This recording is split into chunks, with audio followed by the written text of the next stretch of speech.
levitating. Oh boy, when you're with me. Oh boy, the world will see that you were meant for me.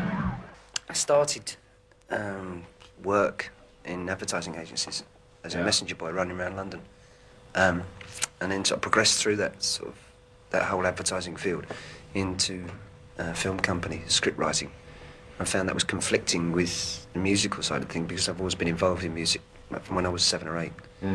And I couldn't sort of run the two things at once because things were starting to happen for the group semi-professionally.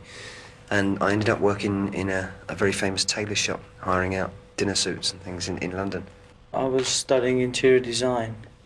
I was working in an architect's office and doing sort of 2 days a week and 3 nights a week studying interior design.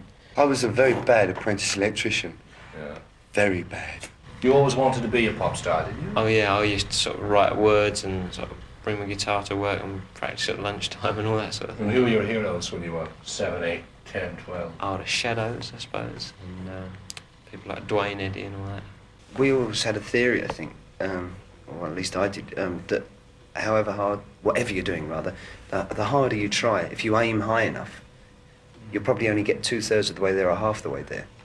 And so you aim high and you keep going. So if you ever thought, well, I'll never make it, then you would never make it. So you've got to tell yourself, I am going to be it, I am good enough, or we.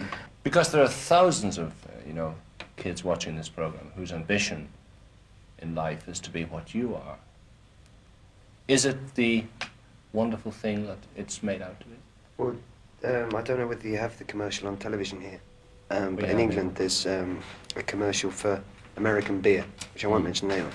But a lady comes up to a man sitting in the middle of the road and says, excuse me, can you tell me how I get to Carnegie Hall? And he turns around and says, practice, lady, practice. It's no good having talent if the public don't see it to appreciate it. You've got to be seen. Rob, what difference has it made to your life? Oh, well, it's a lot more comfortable. You can do more things you want to in it. And, there's a lot of hard work now, but, when you get your time off, it's well appreciated because you can do more of your own things, whereas we never had the money to do things like that before. What about the tensions of being the sort of people you are? I think because we've lived together for so long, in the loosest sense of the One word, gets a sense of comradeship amongst the four of you, yeah. You bounce things off each other. If somebody's particularly tense about something, you can sit down and talk it out. What about the film Never Too Young to Rock? You've seen it. Are you happy with your performance? Yeah, I think it's not bad for a first effort.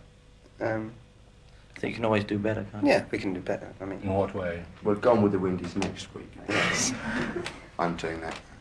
Would you agree, Les, there's a lot of nostalgia about your music? You're back to the mid-50s and the rock and roll. yeah, what we try to do is to keep that nostalgia thing for the old ones, like the old age pensioners like us, and to provide a sort of a light-hearted thing for the kids, because there's a lot of good songs that from that era that the kids would miss otherwise, and we try to bring to them, and hopefully they're enjoying it, Dave, some new ideas about where you're going to go, music-wise? Musically,